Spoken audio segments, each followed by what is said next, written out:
morning. Sabah bonjour. Marhaba, welcome, bienvenue. I'm Manuel Rabaté. I'm the director of Louvre Abu Dhabi, and I'm very honored to be there with you for this workshop. How can museums respond to crisis? On behalf of DCT and Louvre Abu Dhabi, it's a pleasure to welcome such an honoring guests and attendees. So we are very, very pleased to be with you. Some part of the team of Louvre Abu Dhabi is with us also, and we are looking forward to welcoming you in the museum this afternoon and in the evening. The first day was absolutely fantastic, and I think very important in celebrating the progresses of ALIPH and the importance it has for the safeguarding of heritage. I want to say happy birthday to this great organization, which is in a way a sister or cousin of Louvre Abu Dhabi in its ethics and in its value. We have seen many presentations, workshops, and majlis, and all of them, of course, about the touching the notion of crisis and the notion of danger for culture and heritage. I think that it's important in this workshop today that we can zoom a little bit on something which is also very important in the ecosystem of the heritage preservation, which is the very nature of the museum. So we will have several speakers who will share with them each one a case study on different, very different and rich angles on museum-specific problematic and on a way to deal with crisis. And again, as we saw during the full day and even up to the last panel, the definition of a crisis can be extremely large. We see that ALIPH has a very dynamic definition, which is quite useful to be efficient and to go with the motto of action, action, action. It can include, of course, conflict, social unrest, natural disasters, public health emergencies, and so on. So I think based on this diversity of the concept of crisis, we will really focus on the museum world and also on the interaction with ALIPH.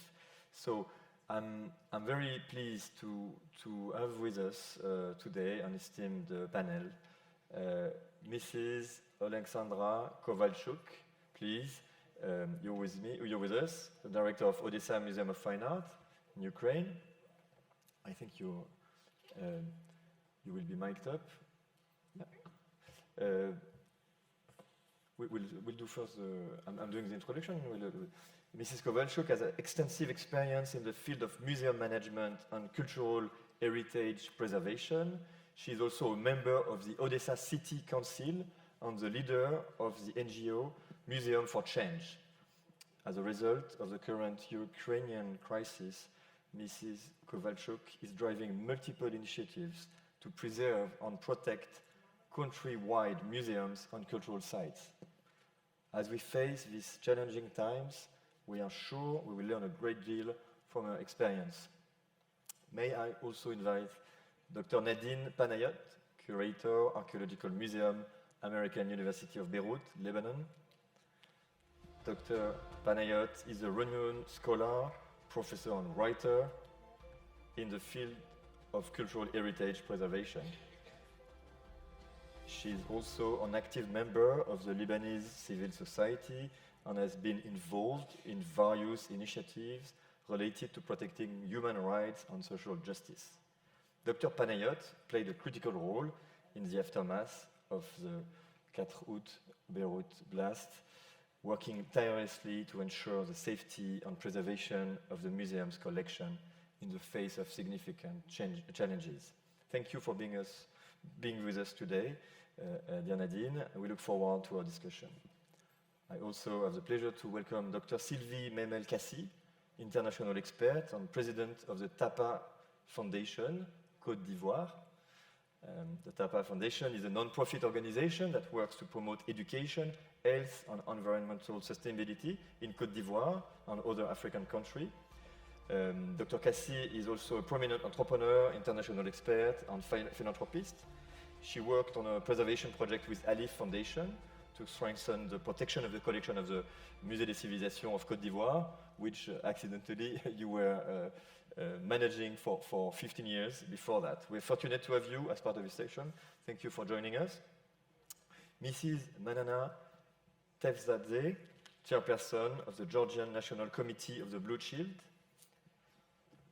Mrs. Manana has extensive experience working in the field of cultural heritage protection and has been actively involved in efforts to safeguard cultural property in Georgia and in the wider region. Her experience ranges from working to the public sector to the private sector to academia. In recent years, she has been actively involved in a non-governmental sector working for the International Council of Monuments and Sites in Georgia. And I think that you previously were working in the National Museum in Tbilisi. As a result of her experience, she can shed light on risk preparedness and response mechanism. We are honored to learn from you today.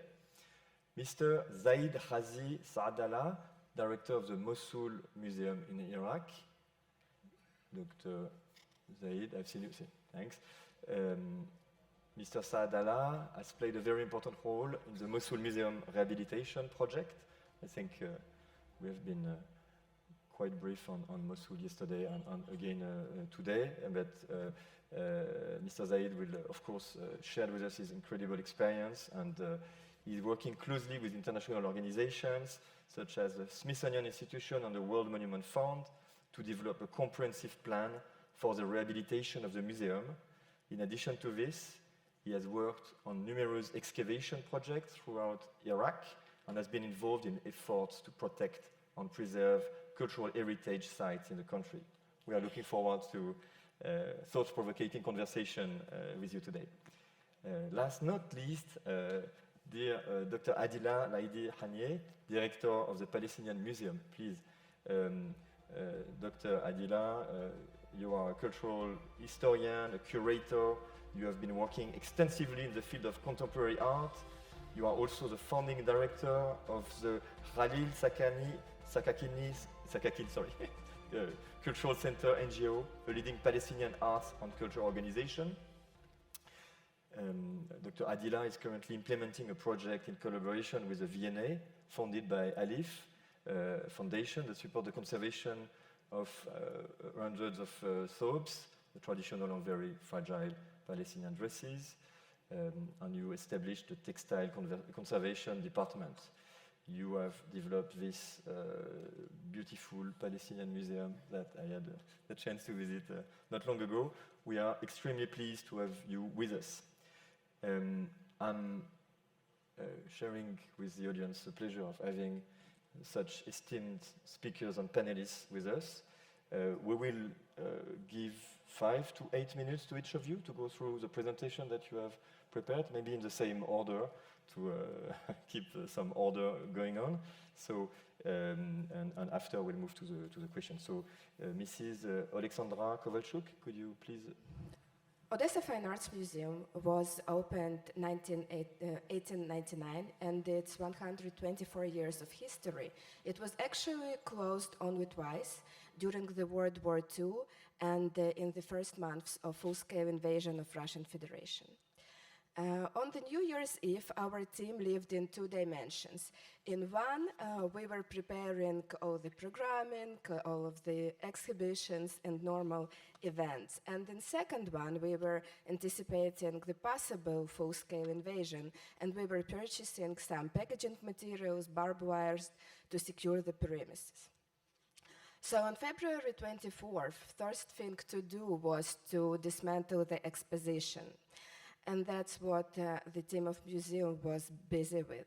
At the same time, we were uploading whatever data wasn't uploaded to the cloud servers.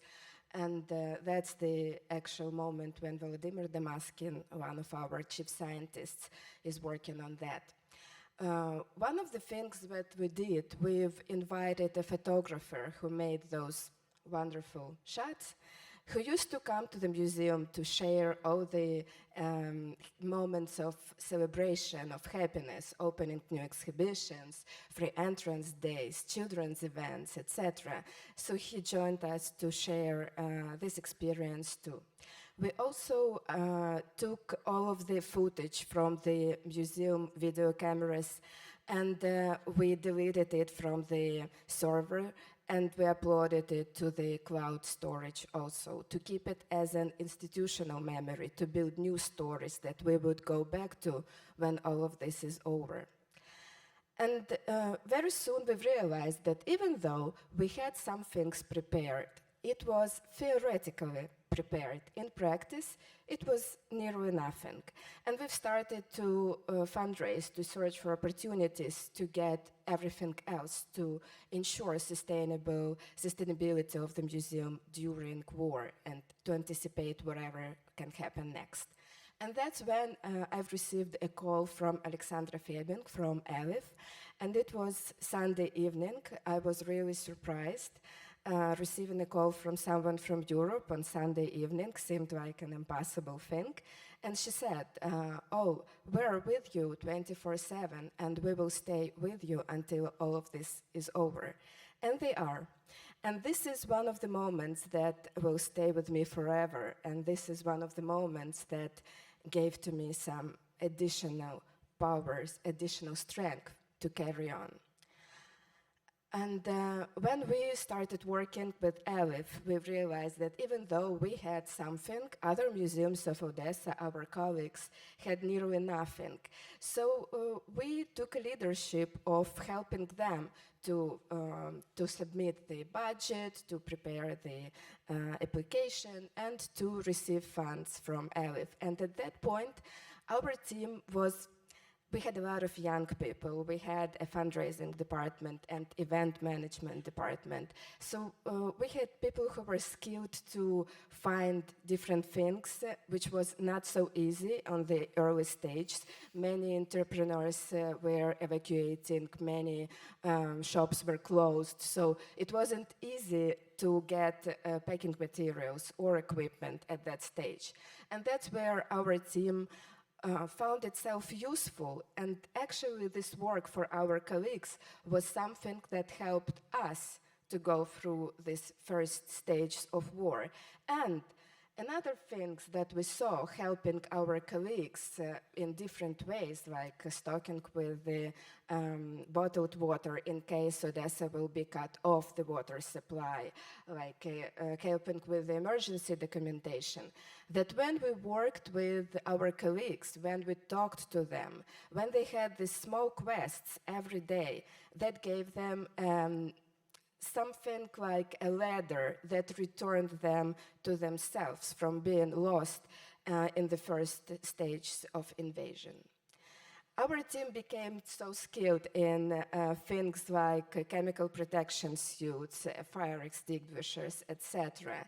But aside of this, we found ourselves very soon protecting not only museum collections, helping not only our colleagues, but preserving monuments in the public spaces with the support of UNESCO. And by that stage, we've been working with Cultural Emergency Response, with House of Europe, with Goethe Institute, and we were there for those, our colleagues, who were requesting our support and help. Going back to the museum itself, we've launched, also with the support of UNESCO, we've launched our online collection with about 10% of our inventory, and by the end of this year, we hope to have up to 50%. And we made 30% of our archives available online, and that's also part of our preserving the collection plan. But going back to crisis response of the museum and emergency actions, there is something we had to do for the people. We had to continue serving our community. So in April, we've launched excursions, guided tours through the museum with empty walls. And that was another angle of the war, another experience that we suggested our community members to experience, to feel this through. And that is something very disturbing when you see these empty walls, empty frames. And at the same time, some works of art stayed at the place, and it was mostly the biggest works of art, and by a coincidence or not, it was all related to imperial past. It was related to Russian Empire, to Catherine II, etc., which gave us a great opportunity to speak to our communities about decolonization and our history and institutional history too. And then in July, we've reopened our doors, which was extremely important for us. And we've launched exhibitions of contemporary Ukrainian art. Also in the rooms where normally you would see very intensive Russian collections of 18th and 19th century, replacing it with contemporary Ukrainian art was also something very symbolic and powerful in our decolonial practices. So today museum is open for public. We have about 6 exhibitions ongoing, and this is the work in progress. I want to thank everyone who supported us during this time, and I want to thank ALIPH for this beautiful event. It empowers us even more. Thank you so much. Thank you so much. Dr. Nadine. Voilà. C'est off. Hello. Is it on? Is it on? Excuse me. Okay. Good morning. And thank you very much for the invitation. So today I'll be talking about the American University of Beirut Archaeological Museum, which started in 1865. So it's the 3rd oldest museum in of ancient Near Eastern artifacts in the Near East. My predecessor resigned in June 2020, and she wanted really to leave the museum in its best shape. This is how spotless she intended to leave it to me. I was due to take over on September 1st, 2020. But little did we know that Lebanon would soon be staging the 3rd most powerful explosion in the history of the world. Little did we know that Lebanon would be under its worst financial crisis since its creation, and little did we know that the whole world would be really under a complete shutdown due to the pandemic. So this was the baptism of fire. This is how I took over on September 1st, 2020. The museum was destroyed. It lost its windows, all its doors. You need to know that this is a historical building, massive, large wooden doors. Everything was shattered. We also lost a major showcase that you see on the upper left screen, a major showcase that used to contain 74 glass artifacts, mostly dating back to the 1st, 3rd century, so Roman period. So during these 3 weeks, which means before I took over my new position, I created like a small rescue team with my ex-students in cultural heritage management and museum studies. And I told them if they would like to join me on looking at all the museums that had been affected by the blast. Indeed, 8 museums had been partially destroyed, but only 2 had lost pieces from their collections. And these 2 museums were the Sursuk Museum and the AUB Museum. So finally, after we did the inventory with all the museum directors, turns out that the AUB Museum had lost the biggest share of objects. So I contacted the Institut National du Patrimoine in Paris, asking them if they could send us just a little bit of material because we couldn't access our own funds at the banks.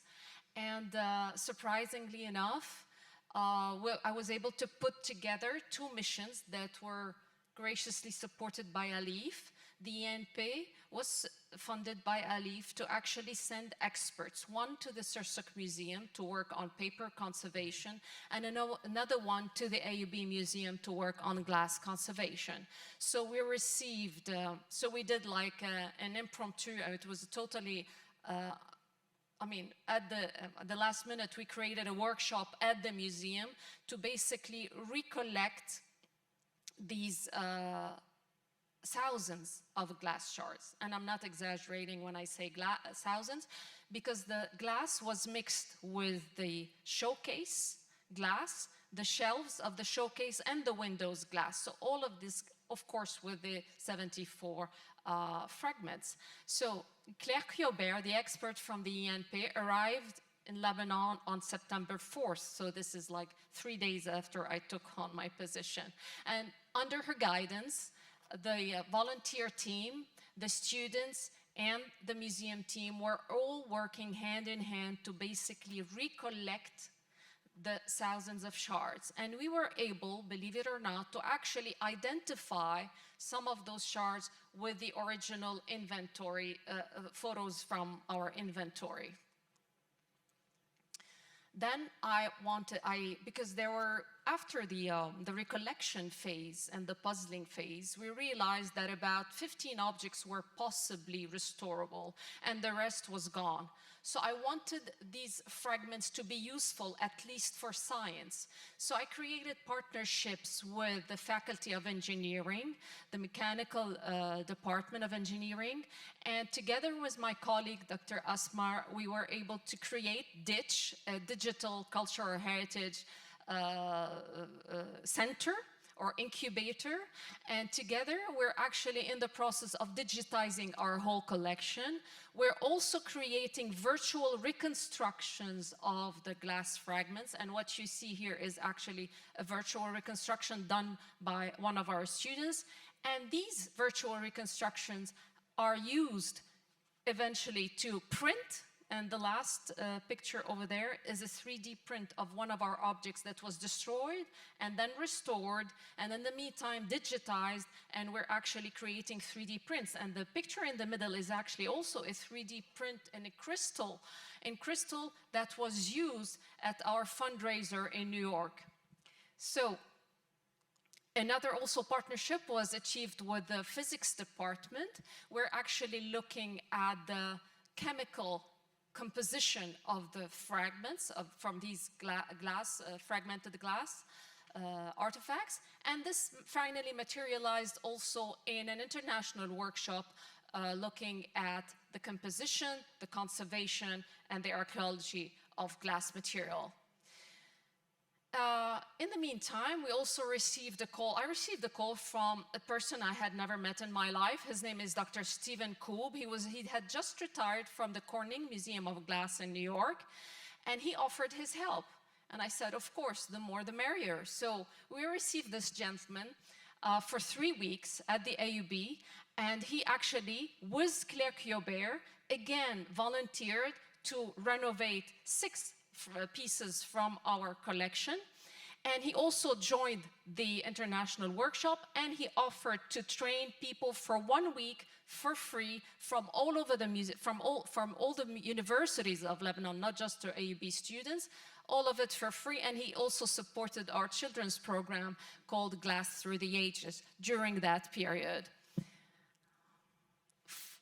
The 6th mission actually materialized with the British Museum, who had contacted me back in August 2020, but it took about 18 months of negotiating, and not of negotiating, of conversing with the British Museum. And when they finally got the funding from TEFAF, the European Fine Art Fair, they offered to ship 8 fragmented artifacts to the British Museum, where they were conserved in their lab. But they also offered to receive one of our museum assistants, Aimee, who went there and benefited from a 3-month training in best practice in glass conservation. After that, I had the pleasure of co-curating an exhibition at the British Museum in room 3, where we exhibited our 8 pieces, telling the story of these glass-resilient pieces to a global audience. And finally, they are now back in Beirut. The last picture shows they arrived last week, and we, believe it or not, we broke the record of the number of visitors for room 3 with our global story. And finally, I wanted to share with you that movie that I made specifically to thank ALIPH and the ENP.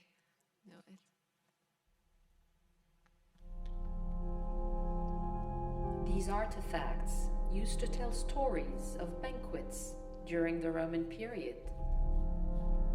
They told stories of music, poetry, and theater being recited, and beauty celebrated. They told stories of human genius through education and culture.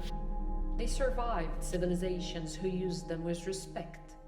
They survived earthquakes, tsunamis, and wars for over 2,000 years, recounting our roots and origins, until August 4, 2020, when they were all gone, shattered in thousands of pieces like our hearts and souls. But a year later, we bring them back to life again.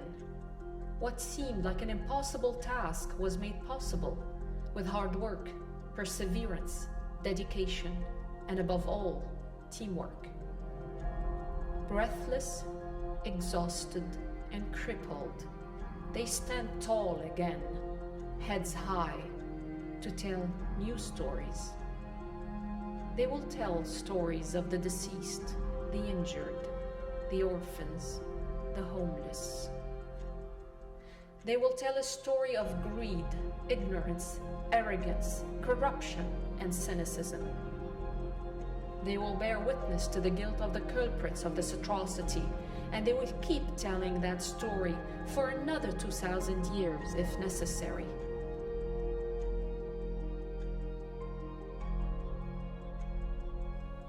You see, we still can't mourn, nor forget, nor forgive until such a date. But they will also tell our stories, the story of our resistance to betrayal, to the manipulation of the Lebanese children, women, and men, making them believe that the demons were outside when they had always been lurking amongst us. Our rebellion against the internal ailments gnawing and eating away our country. The story of our determination to uphold education, culture, and heritage as the main assets of the Lebanese people, to consider knowledge as the only sacred duty of growing generations, and schools and universities as the ideal places to foster such spirit. Our right to dignity, to live freely, to live fully, to live without being used as seeds of hatred and mistrust. The story of our unwavering commitment to take a leap of faith beyond hate, fear, and despair, and start a journey of commitment, perseverance, and repair, one broken piece at a time.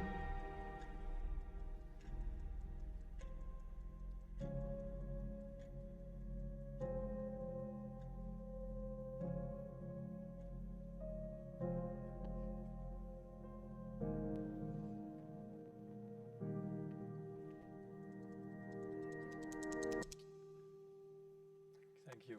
Bravo. Mrs. Silvie, can I invite you? If you want to...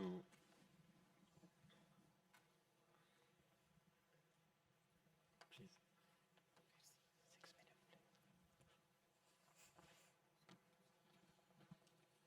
6 minutes.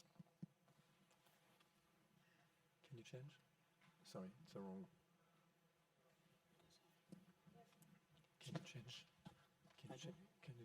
Can you change the PowerPoint? Yeah, wrong PowerPoint. Oh, you prefer this one? Yeah, wrong PowerPoint. Yeah. J'espère que vous m'entendez. Can you use the one? Je voudrais remercier la Fondation ALIPH I would like de to nous donner thank l'opportunité ALIPH for giving de us parler de notre this expérience occasion to talk à about la tête our des musées durant experience plus de 30 ans. at the helm of the museum for je voudrais more than commencer 30 donc, years. mon And I intervention, would ma like présentation, to start my par une presentation anecdote. with En 2008, une farce. alors que j'étais la directrice du musée national, In 2008, when I was at the head of the museum, I received two guests who wanted to see me. One of is from Europe, another from Africa, from sub-Saharan area. Both persons have proposed me 100 million franc to get all the collection of artifacts of 524 piece of artifact, and definitely I refused. At that time, we didn't have the funds. We are called it the Museum of Civilization, but not all at the time, not all the regions were represented. This is why we pleaded for funds in order to be able to have that equilibrium or that balanced representation of the regions. We knew Tom Marie, we know they knew the name of my husband, they know the name of my kids. They have all the information, even they had information about my bank account. So this is an example to tell how much there are risks if you don't take the proper actions and measures in order to preserve these wealths. De toute façon, avec toi ou sans toi, ce musée sera pillé. And what I was told that with you or without you, these museums will be acquired by us. In 2011, after the election, and in 2010, there had been a crisis. Et donc le musée a été So bombardé. the museum been hit by bombs. 121 pièces majeures de notre collection. And 128 of the major pieces in the museum were hit and were destroyed. The issue of preservation of museums in Africa and in sub-Saharan Africa, it's a huge responsibility for the countries and who have the obligation to procure solutions, and these risks and these conflicts have triggered a massive migration, a massive exodus from this area, and this is what makes what jeopardizes the security environment of our monuments, of our museums, of our protected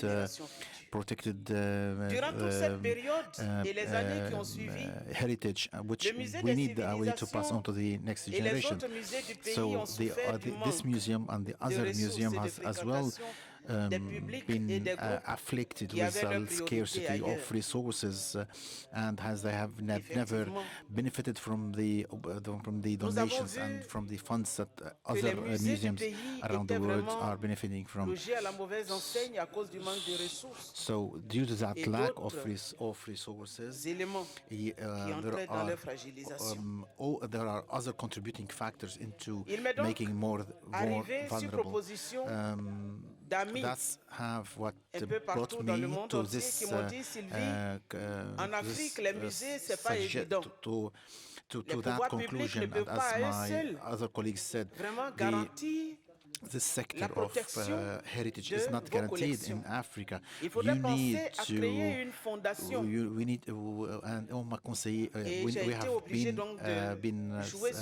advised to create a fund in order to maintain that security of this museum. When I was the director of the modern art department, I had some, and when I used to send letters, official letters to some public entities, telling them about the funds that we need and the resources that we need. Mais quand j'écrivais en tant que présidente de la Fondation Tapa, la même structure qui venait de me dire non disait oui, nous avons les moyens, vous pouvez venir les prendre. Who denied us Une fois, deux fois. these resources turned out to have resources for different needs and for different things. And when we try to understand why you say you don't have the resources, why you are giving it away for other as a project, we receive a lot of false proclamations and false claims, and this is since I took the helm at the in 2006 of the Museum of Civilizations, and when I had a meeting with the cabinet, I told them and asked them to give me resources and in order to help me to sensibilize and to raise awareness about everything about the importance of conservation. So during 16 years we received nothing from as funds from the state of the government, and the only and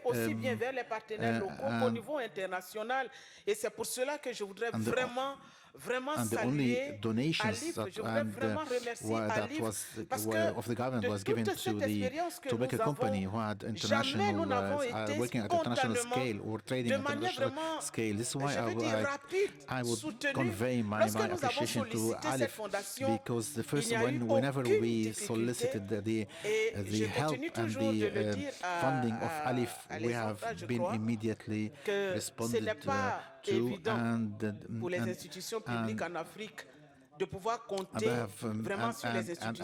I can say this is not evident for every entity to be able to get donations and good help or good aid from international institutions. So due to ALIPH, we have managed to maintain in security 15,000 artifacts, and this is how we are sure now, and we are sure that we can pass on this heritage to the generations to come. And across Abidjan city, many museums have been many artifacts have been collected, and we have contributed even to the because we are receiving this help and this contribution, this financial assistance, we have been able to contribute to other to the establishment of other museums. So what I would like to say to ALIPH, thank you for giving us the occasion to take things in our hands and to have give us the financing, because the cultural heritage of Ukraine, of Abidjan, of Beirut is a wealth for humanity and for and this is our role to contribute in the preservation of the world and the global heritage. Miss Manana, please. It should be on. Clicker. 6 to 7 minutes. Hello. It's a great Bonjour. honor and privilege to be speaking to you all today, and it's really tough speaking after this really powerful and emotional women and stories.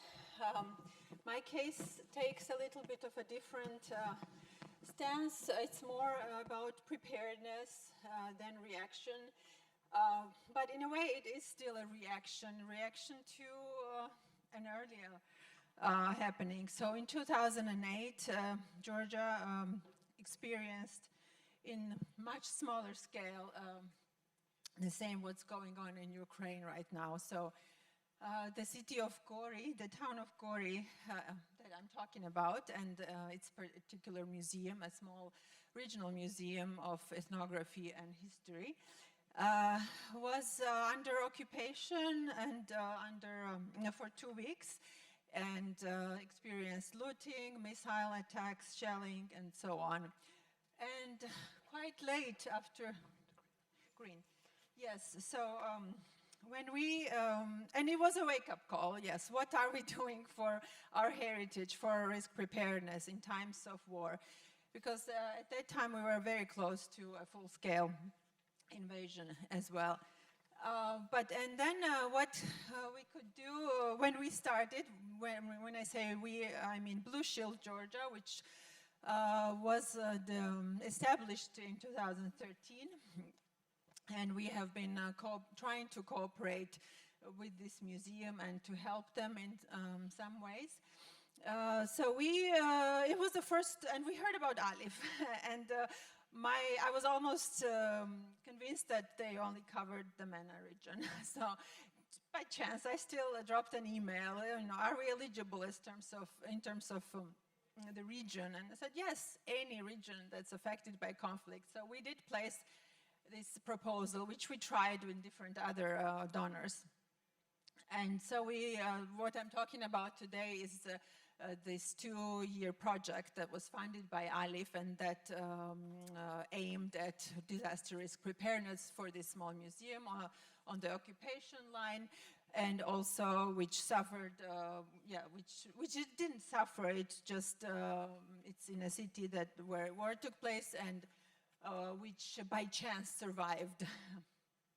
So when we were starting, a little bit about context, this museum had no digital inventories, had no plan, as you see, and also little awareness as to peacetime preparations and the work with stakeholders.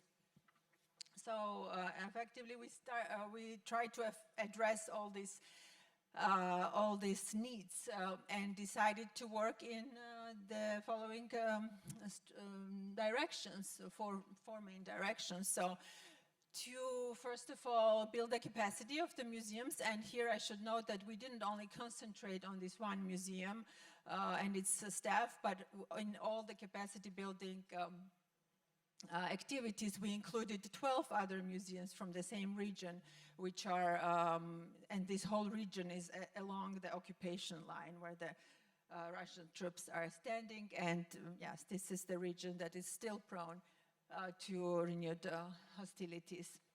So another was to improve to digitize the inventories and the artifacts, also improve stakeholder cooperation and also cooperation internationally, and try to reach this civil-military cooperation as well. So in terms of capacity building, we had a lot of trainings, so some planned, some unplanned. So we engaged with our international partners. I'm a first aid course alumna from 2016, and so another, my colleague from the US, she came to do the training with us. Then we did also wrapping and preventing conservation trainings, and as I said, this involved about 30 museum staff from around 12 other museums. So another was to set up documentation, like a small lab for documentation and in digitization. So a lot of the photos, photo negatives, manuscripts, books, they were digitized, as well as the books, inventory books. So more than 11,000 objects in total, and they are now stored in an online database and on the server as well. And then we realized some of the storage conditions were horrible, and this was not planned in the project, but with the help of our project coordinator at ALIPH, we relocated all the existing funds in the last moment and tried to help this one storage, because how can you prepare for evacuate or prepare if you can even without a disaster you cannot access your storage rooms. Oh, I'm sorry. And then, yes, so of course, a major outcome of this project is a disaster risk management plan, which is based on a thorough risk analysis of the building, of the collections. So we did a lot of studies with the help of local and international experts. And then we also had, which is also quite important outcome, civil military training. So together with the National Guard of the Defense Forces, we planned, and also with the help of Blue Shield International, we planned a joint training, which was then undertaken at the museum, and again involved a lot of partners. Yes, unfortunately, we were not so successful in cooperating with the Ministry of Culture, but nonetheless, we had many other partners, like you see here, from the military, but also from the museum field, also international partners. And this way we could, yes, this was the first case when we could also help this one museum create a disaster risk management plan. And this way we stressed the need for multi-sectoral and multi-stakeholder cooperation in times of peace. And yes, here I stop. And thank you so much. Thank you so much. Dr. Day, thank you, ma'am.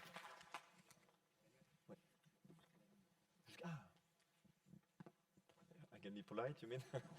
Instead of trying to cut.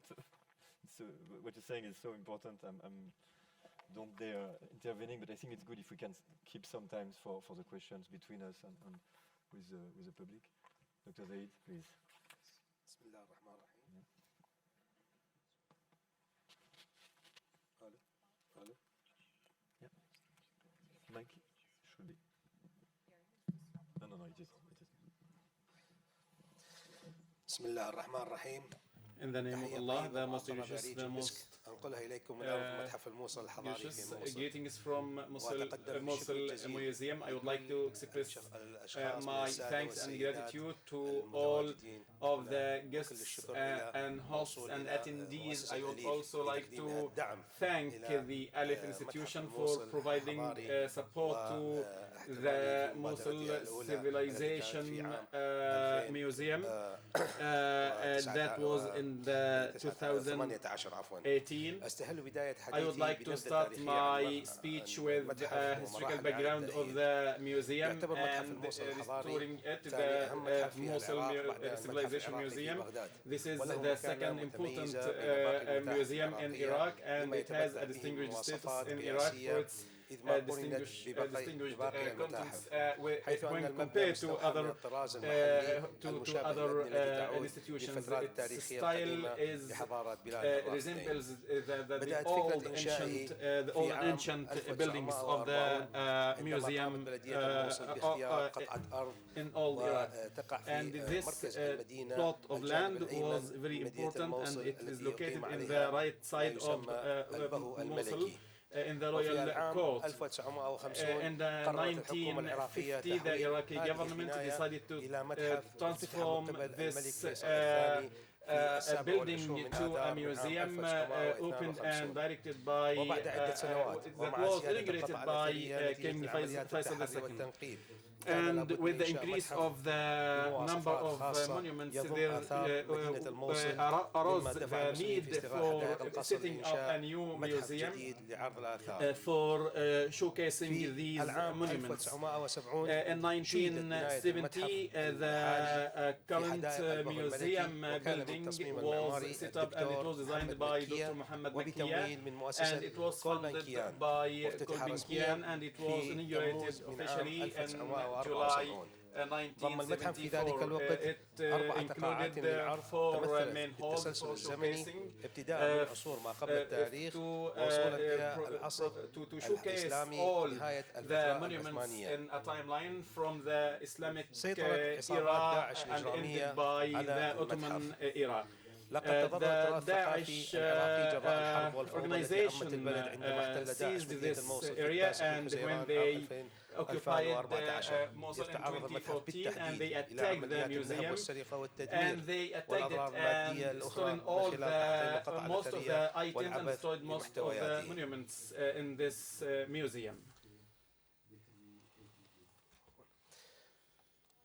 اتخذوا منه مقرا لما اسموه they used it as a headquarter of what they called the Zakat house, and they destroyed it. تم عرض الإصدار الخاص بتدمير متحف In 2015, they made more destruction to this museum, and most of its monuments were destroyed, especially the monuments from the Assyrian era.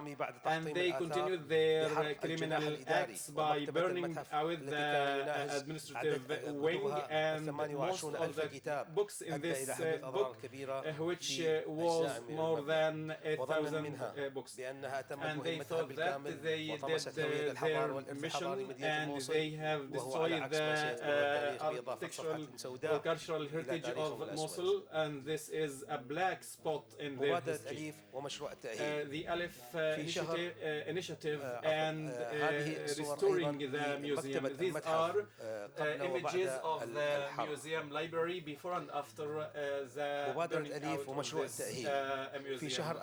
من عام 2018 عقد مؤتمرا صحفيا على فيه عن مبادرة أليف وإطلاقها مشروع تحت عنوان موصل ميوزيوم بروجكت زيرو وهو مشروع متكامل بمشاركة كل من متحف اللوفر by initiative from Louvre Museum and other institutions from the United States. The response and restoration processes started in October 2018, and there were meetings that were held with the American side, and it led to many field visits and assessing the damage that was caused to this museum. And setting up an emergency plan. The second phase was assessing the damage and the other destruction aspects that was in this area. The third phase was providing support and restoring efforts to the Assyrian Hall. أما الخطة الثانية فكانت هي أولا إجراء العمليات الإنقاذية لبقايا القطع الأثرية المحطمة في القاعة العاشورية وأرشفتها وتوثيقها ومن ثم خزنها في مخزن مؤقت تم تجهيز مستلزماته لأغراض الخزن والتوثيق في القاعة الحضرية حين البدء بإعادة ترميمها وصيانتها. تجهيز معدات ومستلزمات من قبل منظمة سميثسونيان لفتح مختبر بديل لإجراء أعمال الصيانة والمعالجة. رابعا إقامة دورة تدريبية لتطوير مهارات كادر المتحف في استخدام الحاسوب والإنترنت. وأخيرا تجهيز المعدات اللوجستية لتسهيل أعمال الصيانة والخزن خلال فترة ترميم القطع المحطمة. عمليات الترميم للقطع الأثرية المحطمة. بعد الانتهاء من أعمال الإنقاذ قام الجانب الفرنسي المتمثل بمتحف اللوفر بتجهيز المتحف بالآلات والمعدات الخاصة بصيانة وترميم القطع الأثرية الكبيرة المتمثلة بتماثيل الثيران المجنحة الماسة وأسد معبد عشتار من موقع النمرود الأثري وغيرها من القطع الكبيرة الأخرى استعدادا للبدء بأعمال الترميم. إلا أن ظروف جائحة كورونا التي أصابت العالم بأسره عرقلت سير الأعمال وتم اللجوء للعمل من خلال المنصات الإلكترونية واستثمار من الوقت. تم الاتفاق على تدريب الكوادر المتحف على عمليات الترميم والصيانة عن بعد وبالتزامن. عقدت عدة اجتماعات لوضع خطط الترميم والصيانة من أجل البدء بأعمال الترميم بعد انتهاء الجائحة. وفي شهر حزيران من عام the restoration activities after the pandemic, and after the pandemic the first French mission arrived to the Mosul Museum and started their activities with the Memel Lion. بجدول زمني يتضمن زيارة البعثة لمدة أسبوعين لكل شهرين أو 3 أشهر حسب ما يكون متاحا في هذه المدة. previously للبقاء في in this المتحف area. والعمل خلال هذه المدة، ويستمر العمل من قبل فريق العراقي بعد The Iraqi مغادرتهم team started إلى to من خلال وضع خطة مسبقة أيضا يتم put their مناقشتها مع plan رئيس الفريق وبقية الأعضاء to be لتنفيذ discussed الأعمال with the head المضافة of the إلينا. team لحين عودة الفريق الفرنسي until مرة the ثانية. French وقد تم team returned once تقسيم again أعضاء to الفريق Iraq. العراقي إلى The قسمين. Iraqi team was divided الأول into يعمل two على main sub-teams منصة or العرش، subgroups. والثاني The يعمل first على one was done for أسد the معبد عشتار في مدينة النمر.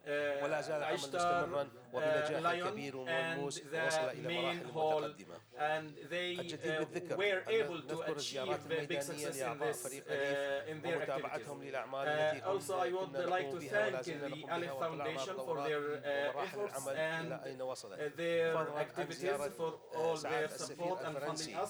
ومعه Also, أفضل صيحان في الموصل the لأكثر من مرة. French ambassador visited تأهيل مبنى المتحف. the museum in تنسب القيام Mosul بهذه many الأعمال من times. قبل صندوق النصب العالمي. There were ففي also مطلع some شهر كانون الثاني من عام international support 2021 كانت that we هناك جولة received in استطلاعية 2021. There بين was some الهيئة field visit لجنة من الهيئة وصندوق النصب. between بعد ذلك عقبها عدة some زيارات international ميدانية organizations من أجل that إعداد تصاميم ومناقشتها visited للوصول the إلى museum in القرار Mosul, النهائي. and they tried وقد to تم provide عرضها us على some معالي support, الوزير and this was وبالتالي discussed with the صادق مع minister, الوزير and عليها it was approved, سنبدأ العمل and we قريبا will جدا start to على work تأهيل according to this agreement المتحف. for restoring the كلمة أخيرة. building of تعتبر the الآثار museum. ومتاحف The ذات last قيمة word, ثقافية the وحضارية وعلمية. museums تضمن have نشاط an الإنسان important وتراثه value ويجب أن تكون موضوع historically, اهتمام culturally, وعناية and الشعوب scientifically, العالم أجمع. and we all فإنه have واجب to pay much إنساني attention to ووطني these المحافظة على الآثار to this وإنقاذها cultural عند تعرضها heritage للتخريب because it is والدمار. our past, إن and الشعب we have وحضارتهما to شيء protect it from واحد، destruction. وعندما تتعرض And we الحضارة have, إلى الاضطهاد if والإبادة civilization فإن الشعب was يتعرض إلى attacked, خطر the الزوال. people is يجب أن لا ننظر إلى in a المستقبل big دون danger. التمام We في have to الماضي. look forward into حكمة the قالها future, الإله أنكي قبل and أكثر من 5000 there سنة was a wisdom لأنه that في الماضي was يختبر said that المستقبل وأول in الأشياء the سيكون past آخر the الأشياء. future is إنها hidden. رسالة موجهة This إلى is a العالم. message that is السلام directed عليكم to all وأرجو the أن world. أكون لا Peace be أعتذر upon عن you, الإطالة. and apologies for if I exceeded my time, and wishing you all the best.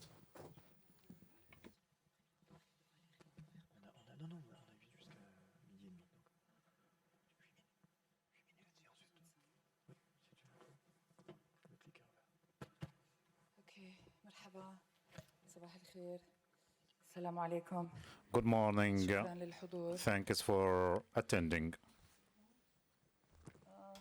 Should back up, I think. One more slide first. Can we back up? Red. Oh, pardon, c'est moi qui dois le faire. Okay. Okay.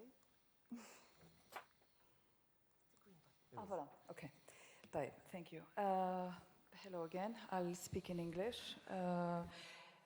But I want to say a few words in Arabic. أول شيء بدي أشكر الحضور اللي تواجدوا هون وبدي أشكر مؤسسة I أليف would like to extend the thanks and appreciation to ALIPH and the donators, especially United Arab Emirates and the Kingdom of Saudi Arabia for their support to this organization. I'm so happy that we have Arab donors who are supporting the cultural work in our area. Big thank you to our colleagues at ALIPH, Elsa, Dr. Maya Kominko, Mr. Munir Bushnaqi that I just met, and all the wonderful people who work at ALIPH, Bastien and everybody. And thank you for putting me in such a distinguished panel with whom, unfortunately, I share many sad experiences, but also a lot of hope. So I'll start briefly by talking about the museum. So the museum is a new museum. The Palestinian Museum is a new museum that opened its doors in 2016. On May 18th, 2016, May 18th, because as you know, it's International Museum Day. So we opened our doors on that day. The building, as you can see from the top, it's a very modern structure. The main thing to know is that we are a non-governmental organization. This informs all our work. We are a non-governmental organization. We were created by the largest Palestinian philanthropic foundation called Ta'awun or Welfare. And the mission of the museum was to focus on the history and culture of Palestine. Originally, it was supposed to be a museum of the Nakba, but then its mission was changed to celebrate the history and the culture of Palestine. So anyway, so this is the building. We're located in Birzeit, in the village of Birzeit, or the town of Birzeit, if you've heard of it, close to the university. We are not attached to the university, but we work a lot with them. We won a few awards. In 2019, we won the Aga Khan Award for Architecture. It was the first modern structure in Palestine to win this award, as opposed to all the restoration projects that won the Aga Khan Award previously. We also are the first museum in the Middle East and the first structure in Palestine to win the gold medal from the Green Building Council, the LEED. So we are a green building, and we also won a MENA Green Award and lots of other awards. Anyway, this is the back of the building with the garden. We have a large garden that features all of the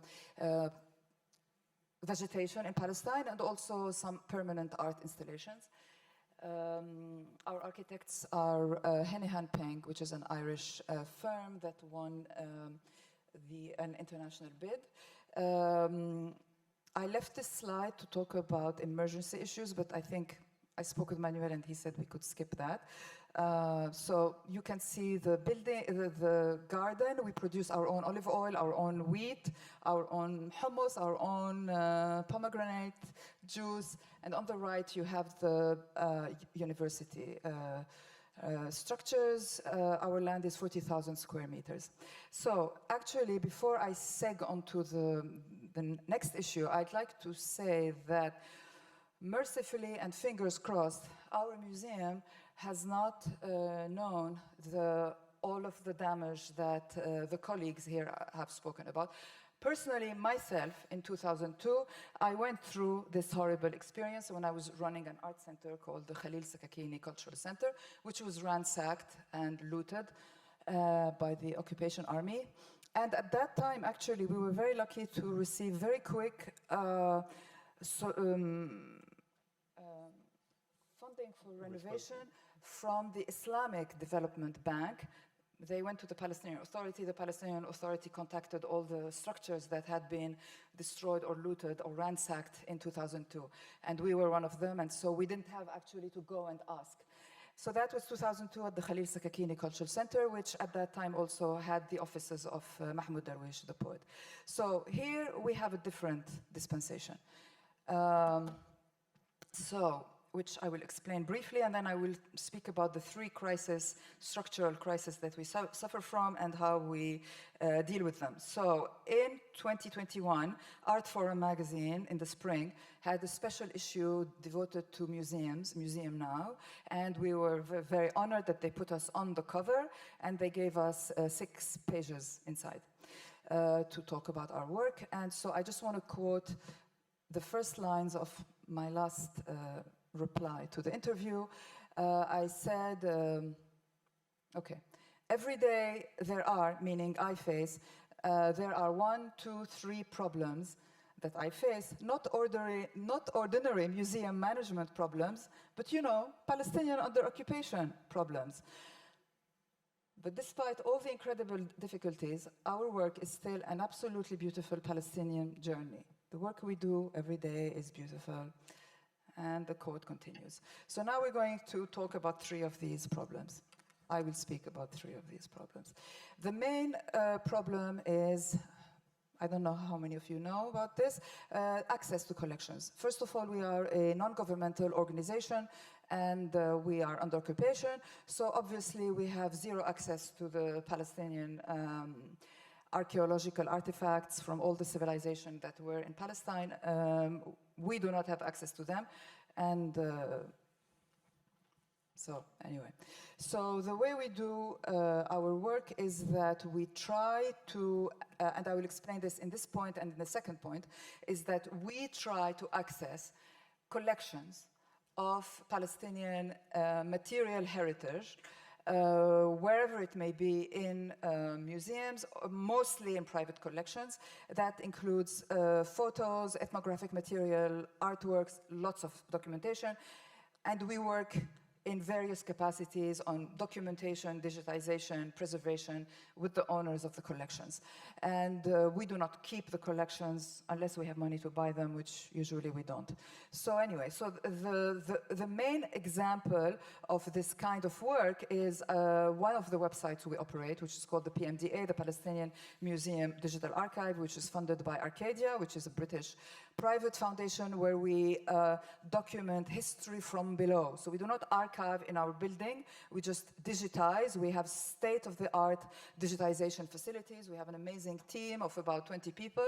Okay, so we have this documentation of history from below, or what's called also digital ephemera. As part of our work, we also, as I said, we try to digitize material heritage, which we do not necessarily own. We document and also upload. The second issue that we have to deal with, because as I said, we don't have access to archaeological artifacts, A. B, the scope, the historical scope of our museum has been defined as the modern period by our founders, meaning the 18th century onwards, and we don't have une ligne budgétaire non plus pour acquérir des collections, so we have to be creative. So when we go and we look for this heritage, one main problem, of course, that we find is there is neglect. Material neglect or like even mental neglect. So one of the main projects that the museum worked on before I joined was a project, I think it was funded by MEPI or in partnership with MEPI, which was to track and scope and digitize and preserve photographs, which we have included in our digital archive project. At that time it was called the Family Album. So that's that. One important work that we're doing is with the Palestinian embroidery, and we have a lot of planks in that work, but this section here is funded by ALIPH. Why Palestinian embroidery? Whenever I talk about Palestinian embroidery, people think we're a textile museum or an ethnographic museum. We're not. So I explained that we did not find Palestinian embroidery. Palestinian embroidery came to us because we have very generous devoted committee that gave us a large collection, and we did a crowdfunding campaign to repatriate it. It was called Bring Back Our Thobes. Maybe some of you contributed to it. So what we're doing with ALIPH is that we entered into a partnership. Thanks to ALIPH funding, we went to the V&A Museum and we funded them, we are funding them, to help us upgrade our technical capacities in textile conservation and upgrade our textile conservation lab. We have state-of-the-art collection room, but we had zero.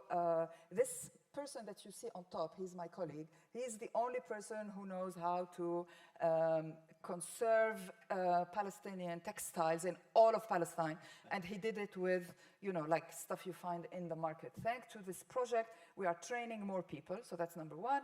Number two, we do a lot of community work, which we will do with the ALIPH project in the summer, training people to preserve these precious textiles. And my God. Timekeeper. There's more to say about this, Yeah, haram. I'm sure. طيب, تمام. Okay, so ask me about this during the Q&A.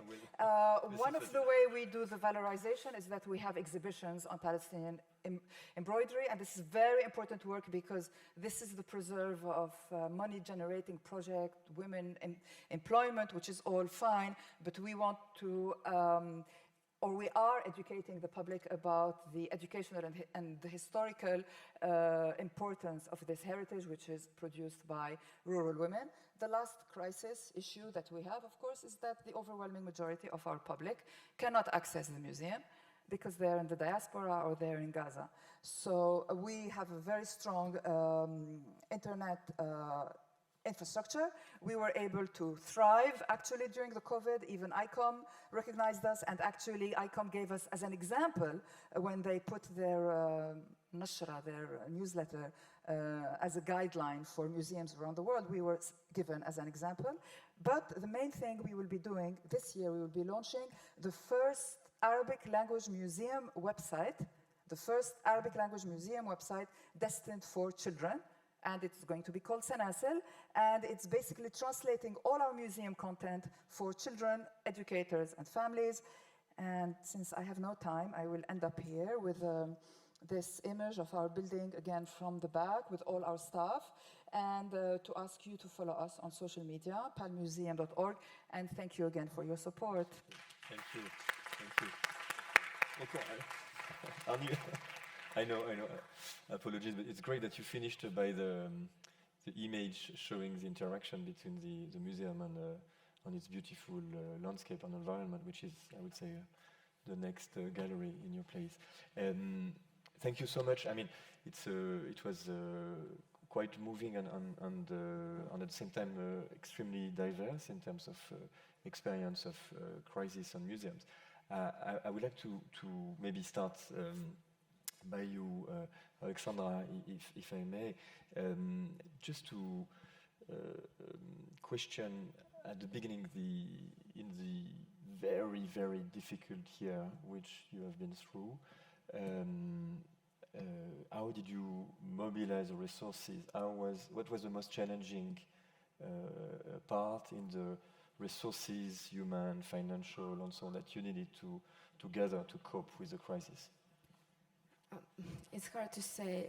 For me, it wasn't hard at all because in the early days of the invasion, I've evacuated with my family, and being outside of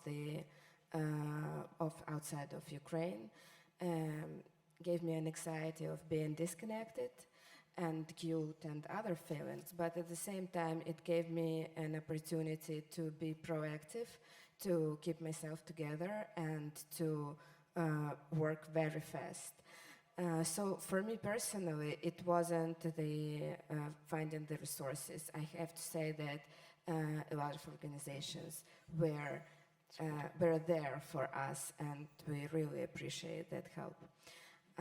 Right now, I think that we have some new challenges to see, which are kind of more complicated than it was in the very beginning. And the things that I'm constantly afraid of that in the changing world, priority of Ukrainian war and the threat to the cultural heritage might be less important for international community. And that's my fear, and I really hope it wouldn't happen. So this is how you advocate within the overall advocacy of the crisis of the country. If we go to a completely different type of crisis with you, Dr. Nadine, where actually the crisis that you describe is a few seconds which changed everything, and unfortunately you were just arriving in this new position when the crisis hit. What would be for you, I would say, the lessons learned of the urgency of reacting to a crisis from a museum point of view? Yes, well, as much as I was numb at the beginning, we couldn't feel anything after the blast for a few months, actually. But what I learned by doing, actually, as we were on the floor, sifting through these thousands of shards and bringing these people together against all odds, despite the COVID and despite the shifts that I had to, implement to allow people to access the site, the crime site, I would call it. And basically this, believe it or not, created a feeling of healing for the entire community who was working on the recollection, the conservation.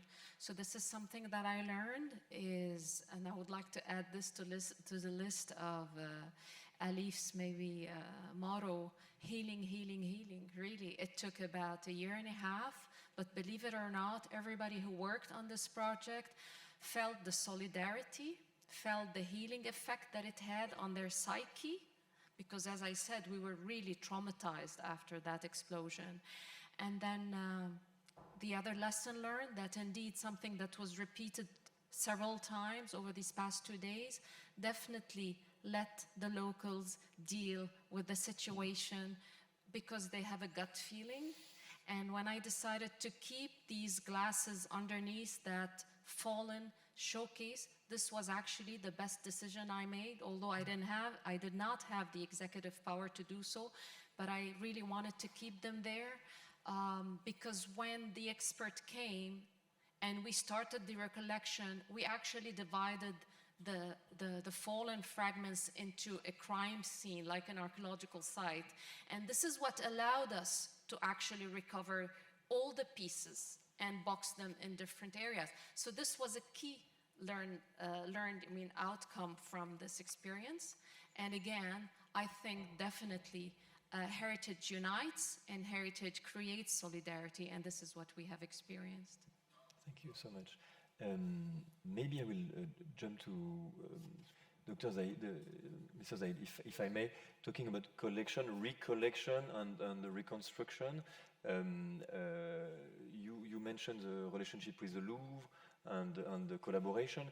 How, again, in terms of lessons learned, what would you share on the way to foster international collaboration and to take the best of the local expertise with the help that you can get from France or resources?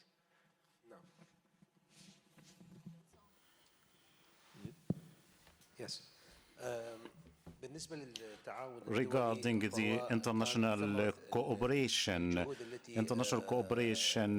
was a result of our effort through ALIPH initiative is to develop the capabilities of the museum and to educate the local communities, and we gave them the idea of the importance of the museum objects. And this is a huge challenge regarding recollection and archiving and conservation and preservation, especially after the attacks of ISIS. And this would create self-confidence among our local people. And the aim here is to conserve our civilization heritage, which is inspiring the whole world. Thank you so much. This inspiration leads me to a question for you, Silvie, if I may. You talked about the efficiency that you had when you were talking from a foundation point of view and how to engage with civil authorities, with the government, and so on. I remember when you discussed, you mentioned the importance of the network and the capacity to mobilize.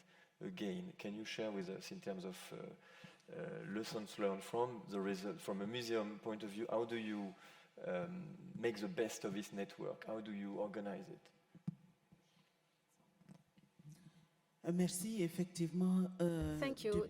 Definitely, since the intervention of ALIPH, we should say that the museum has an authority because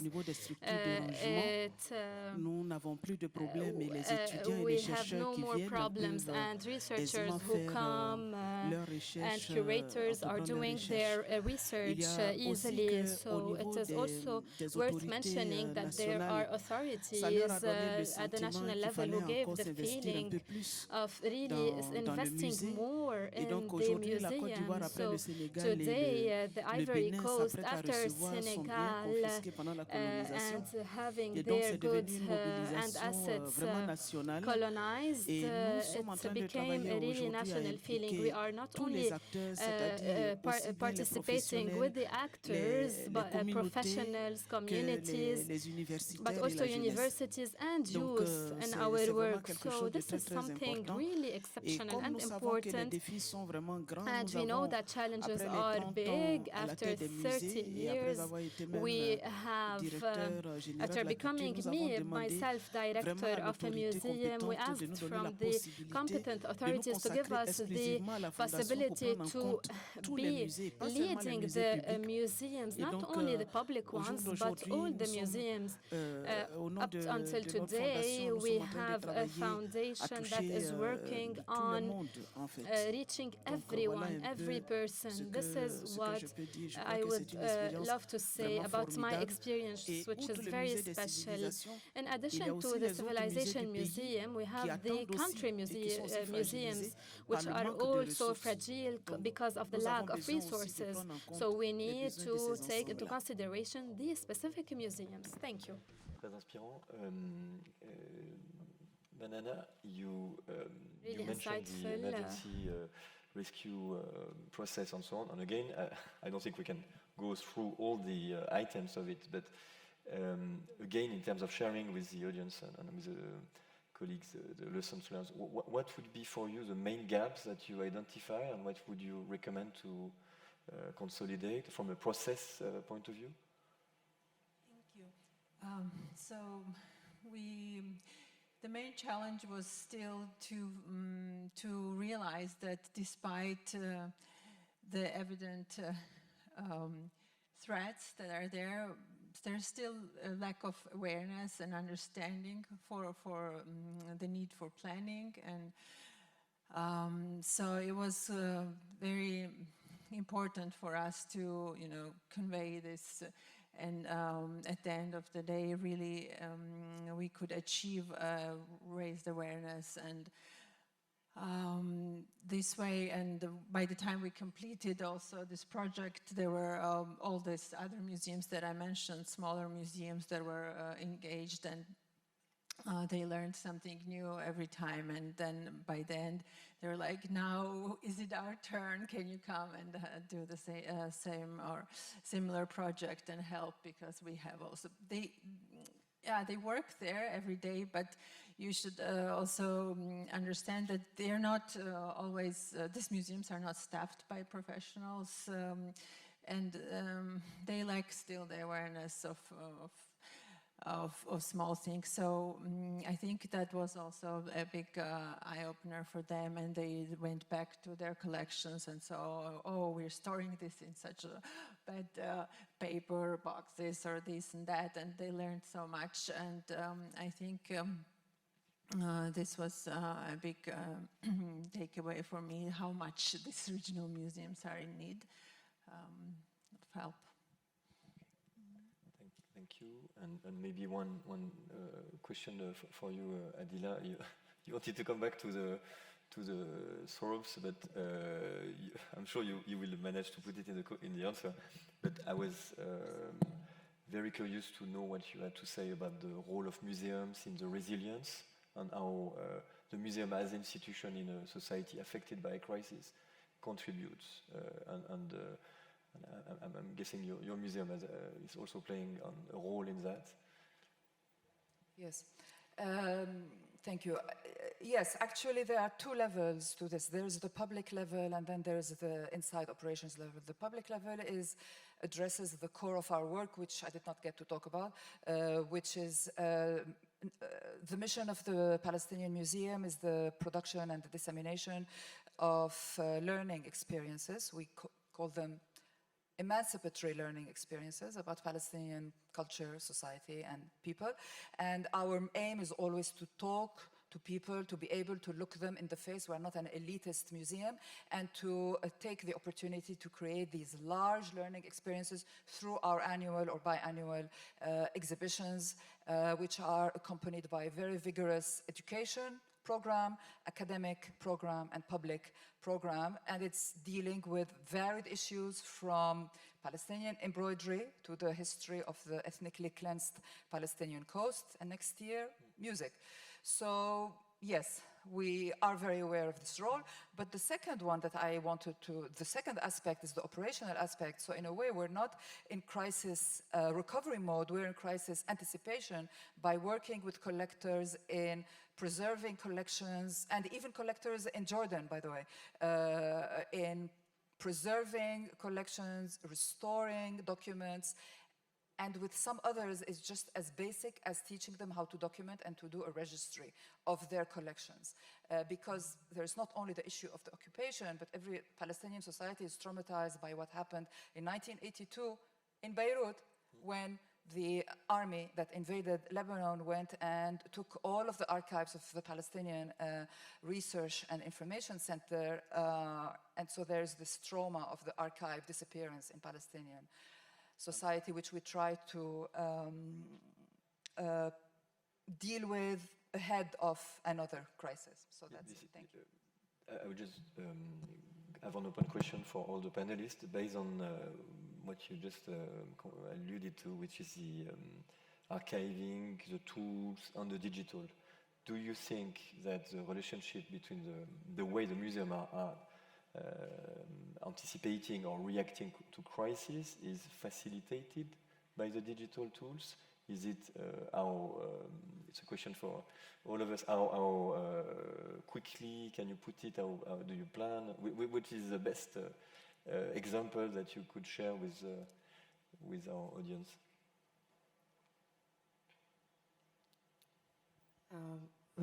I think that that is not a question at all. We do realize everybody are using this tool, especially during COVID, especially when we see that whole world today is the zone of risk. We don't know what will happen tomorrow. Speaking about possible wars, speaking about earthquakes and climate change, disasters, etc. And maybe at some point we will not know where the next fire will burn. So it's something that we all should be on board of to preserve, but also to think on how to preserve this data too, because we don't know. We see what is happening with different companies like Twitter, for example. We don't know what will happen with Microsoft in some... But more as a collaborative tool for the teams to work together, or more as the digital twins of the museum as a way to preserve the collections? I think that digital twins is a good idea, and that's what we're working on in the Metaverse. But we're also we're trying to make at least 3 copies, like physical discs where we keep everything inside. Ideally, we want to have one more in the Ministry of Culture of Ukraine, and then something on the cloud and something on different cloud, just to somehow think of everything that might happen. Anyone on this topic? Yes, I think this is crucial. Can you hear me? Yeah, this is crucial, and it's if you're not doing stuff digitally, you're not doing anything in our experience, especially for us, for Palestinians. I mean, we have 3 websites. We have the Pal Museum website, we have the archive website, we have a History of Palestine encyclopedia website, we have all our past exhibitions are online, 360 tours, we have a virtual reality exhibition. We are going to produce an NFT of Palestinian dresses this year, and right now we are working with an American consultant to produce our digital strategy. So it is a must, but it's a must, and this is the key to understand, not only because it's the fashion, but because your potential visitors are not apprehending the museum anymore in the old way. They are apprehending it through the digital gateway. And so you have to give them that facility either online or even when they are inside your space. Okay. Perfect. Definitely. Please, Yeah. and then I wanted to add that definitely, yeah. I mean, when I entered the museum, I started digitizing the whole collection. None of it was digitized. Even our archives were not digitized. So everything is being digitized now. But more importantly, when we started these Zoom meetings and these Zoom lectures, I mean, the audience was multiplied by tenfolds. I mean, we had people following us from Washington to Paris to the Arab world. The entire Arab world was following us. And this was an extremely important tool for really dialogue and conversation. That's on one end when you tackle the digital world, but also for preserving the memory. I mean, in case of a nuclear war, who knows what's next? ALIPH should be ready, but also, I mean, at least we will have all this data stored on international clouds. That would be the best option, I think, for all the museums. Yeah, agreed. Allow me to conclude on this. Let's be ready. I think the common point between your 6 interventions are that you are responsible and you are giving hope. thank you for that, because all of you with absolutely diverse situation have given examples of strong resilience of museum organization confronted to a variety of crises. we can have other ones, but let's face them one by one and together. Thanks to you for your contribution. Thanks to ALIPH, and happy anniversary one more time to this beautiful organization which is gathering us. And it will be our pleasure to welcome you this afternoon at Louvre Abu Dhabi. Thank you so much. Big round of applause for our panelists.